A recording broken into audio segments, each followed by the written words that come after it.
Yan, welcome sa Bentech. Mag-experiment lang tayo, no, tungkol dito sa LAN cable, no. Cat 6 po ito. Yan. Tungkol dito sa LAN cable. Yan, test natin, experiment lang natin. So mga around 30 to 40 meters to, no. Nginat-ngat na kasi ng daga, mga ano to eh, mahaba to eh. Mga 60 to 70 meters ata to, naputol ko na kasi kinat-ngat ng daga. Ngayon, ititest natin kung nakaka-apekto ba sa speed ng internet yung haba ng LAN cable. So, experiment natin. Ito maigsi lang. Kung titingnan nyo, no, yan, patayin ko yung ilaw, no, umiilaw tong modem router ng PLDT. So, pagpasensya nyo pa, hindi ko pa kasi naayos. So, ito yung wire, no, papunta dito sa computer ko. Yan. Yan yung nakaano ngayon, no, nakakabit. Ngayon, check natin dito sa pass.com.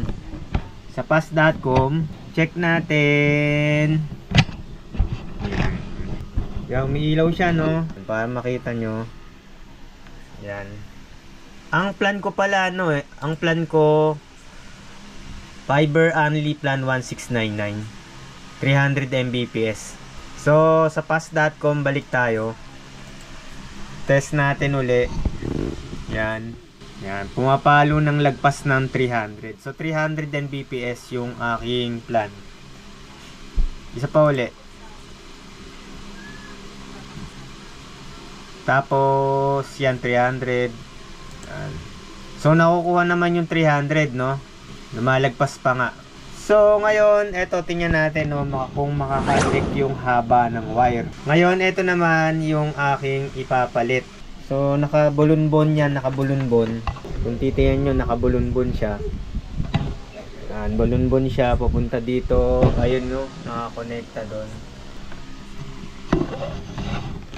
Tapos, alisin na natin itong maigsi. Alisin na natin yung maigsi. Lagay natin to.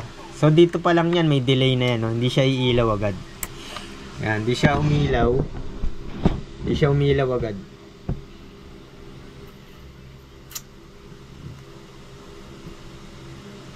Hindi siya umiilaw agad. Yan, umilaw na. So, ibig sabihin, connected na. No, may delay, no? No, kung titingnan nyo lang dito, no? Eto, halimbawa, ibalik natin. Yan. May ilaw agad, no?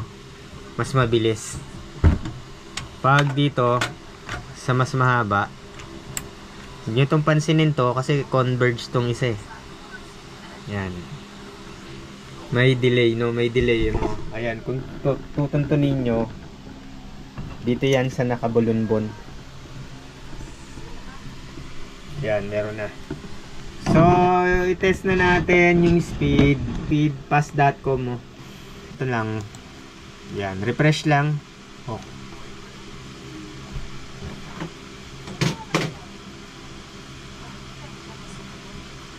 Refresh lang.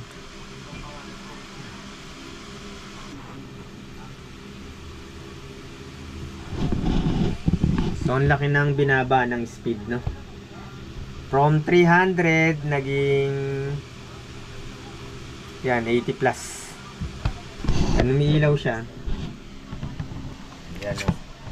Ganda, no? Kahit yan, kahit subukan pa natin yan, ilipat dito sa port nitong mas maigsi, no? Pagpalitin natin. Sensya na, walang nagbibideo kasi.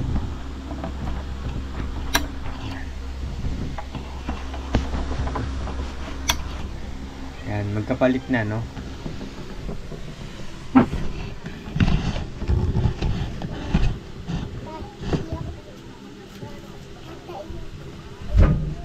Sige, punta na doon. Medyo matagal na umiilaw. Hindi umiilaw yung green. Refresh natin, no? Laki ng binaba. Nung hindi na umiilaw yung green, no, laki ng binaba. 8.9 na lang. 8.9 na lang. So, ibalik natin tong ano. Balik natin to.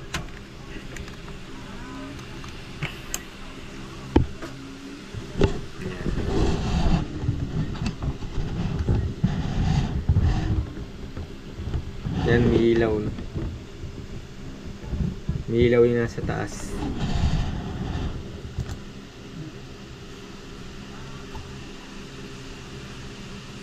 Yan, no? So, yan po, no? Malaki yung epekto ng haba ng wire. Tsaka, ang maximum length na alam ko, no? The maximum length for single LAN, no? Ethernet cable is 100 meters. So, 328 feet. Beyond this distance, the signal degrades, no?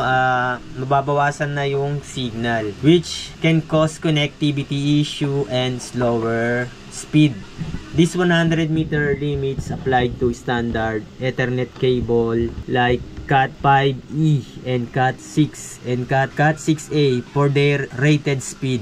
Yan, di ko natapusin. Malaki yung epekto ng haba ng wire. Kasi kung magre-repeater ka, no, AP mode, pag malayo, no, kailangan ano, lalagay mo dito. Pero kung mga 80, meron pa rin yan, makakapag internet pa rin, makakapag ano ka pa rin na makakapag YouTube ka pa rin. Kasi pag sobrang layo na nung repeater, hindi na ano yan, nagkakaroon ng issue yung connectivity ng repeater dun sa main router pag medyo malayo. Pagka ano na yung signal, no? Yan, no? Ang tagal bago umilaw yung van. Ang tagal, no? Kasi ang haba ng ano, haba ng wire. Di tulad ng maiksi, umiilaw na siya agad. Yan. So itong repeater, makakonect ata ako dyan. Ay, hindi. Makakonect ako sa to repeater 67A. Repeater 67AA. Naka AP mode yan eh.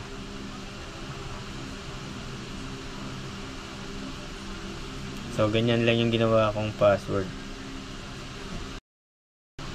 Connected na. Naka AP mode yan, no? So ito, nakakonect na to ngayon dito sa Wi-Fi repeater. Yan, tingnan natin, no?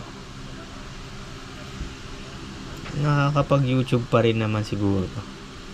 Ito mga 30 to 40 meters, no, nakakapag YouTube pa rin. Ayan, tayo sa channel ko, no? Baka makapiright pa tayo pag sa iba.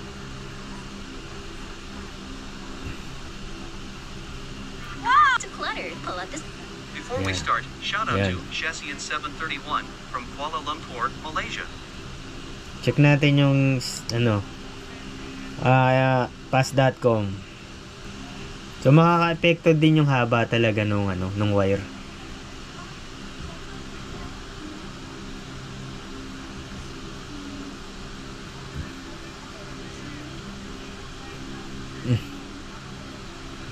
Yan. Naging 37 na lang, no. 38 Mbps. Nakakonek ako sa Wi-Fi repeater. So yun lang mga ano, mga subscriber, hanggang sa muli.